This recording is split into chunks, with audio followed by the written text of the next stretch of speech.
Gaza മുനമ്പിൽ നടപ്പിലാക്കിയ അതേ മാതൃകയിൽ ദക്ഷിണ ലെബനനിലും പ്രത്യേക അതിർത്തി രേഖ അതായത് യെല്ലോ ലൈൻ സ്ഥാപിച്ചതായി ഇസ്രായേൽ സൈന്യം പ്രഖ്യാപിച്ചു.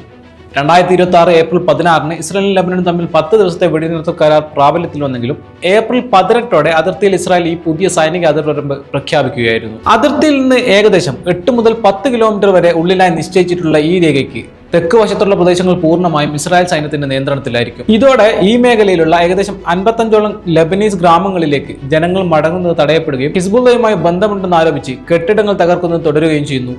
ഈ മഞ്ഞരേഖ മുറിച്ചു കടക്കാൻ ശ്രമിക്കുന്നവരെ വെടിവെക്കാൻ സൈന്യത്തിന് അനുമതി നൽകിയിട്ടുണ്ട്. ഗസയിൽ 2025 ഒക്ടോബറിലെ വെടിനിർത്തലിന് ശേഷം നടപ്പിലാക്കിയ ഇതേ മഞ്ഞരേഖ നയം വലിയ തോതിലുള്ള മനുഷ്യാവകാശ ലംഘനങ്ങൾക്ക് കാരണമായിരുന്നു. ഗസയിലെ യെല്ലോ ലൈൻ നിരന്തരം മാറിക്കൊണ്ടിരിക്കുന്ന ഒന്നായതിനാൽ പലപ്പോഴും സാധാരണക്കാർക്ക് സുരക്ഷിത മേഖലകൾ തിരിച്ചറിയാൻ കഴിയാറില്ല. വിറക് ശേഖരിക്കാനോ മറ്റ് ദൈനംദിന ആവശ്യങ്ങൾക്കോ വേണ്ടി അറിയാതെ ഈ രേഖയ്ക്കടുത്തെത്തുന്ന കുട്ടികളെപ്പോലും ഇസ്രായേൽ സൈന്യം വെടിവെച്ച് കൊലപ്പെടുത്തിയതായി റിപ്പോർട്ടുകളുണ്ട്. പ്രമുഖ അന്താരാഷ്ട്ര മാധ്യമങ്ങളായ ദി ഗാർഡിയൻ, ലേമോണ്ടെ റിപ്പോർട്ട് പ്രകാരം ഇത്തരത്തിൽ 100 കണക്കിന് പേർ കൊല്ലപ്പെട്ടിട്ടുണ്ടെന്നാണ് വിവരം. ലെബനനിലും സമാനമായ രീതിയിൽ ഗ്രാമങ്ങൾ തകർക്കുമെന്ന് ഇസ്രായേൽ പ്രതിരോധ മന്ത്രി ഇസ്രായേൽ കാറ്റ്സ് മുന്നറിയിപ്പ് നൽകിയിട്ടുണ്ട്.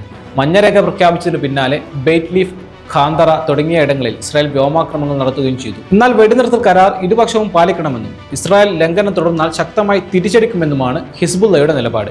ലെബനനിൽ ഇതുവരെ നടന്ന ആക്രമണങ്ങളിൽ 172 കുട്ടികൾ ഉൾപ്പെടെ 2000-ലധികം പേർ കൊല്ലപ്പെട്ടിട്ടുണ്ട്. ഗസയിലെയും ലെബനനിലെയും സാഹചര്യങ്ങൾ കണക്കിലെടുക്കുമ്പോൾ യെല്ലോ ലൈൻ എന്ന പേരിൽ ഇസ്രായേൽ നടപ്പിലാക്കുന്ന ഈ നയം സാധാരണക്കാരുടെ ജീവന് വലിയ ഭീഷണിയാണെന്നും വെടിനിർത്തൽ കരാറുകളെ ഇത് ദുർബലപ്പെടുത്തുന്നുവെന്നുമാണ് ആഗോളതലത്തിൽ ഉയരുന്ന വിമർശനം.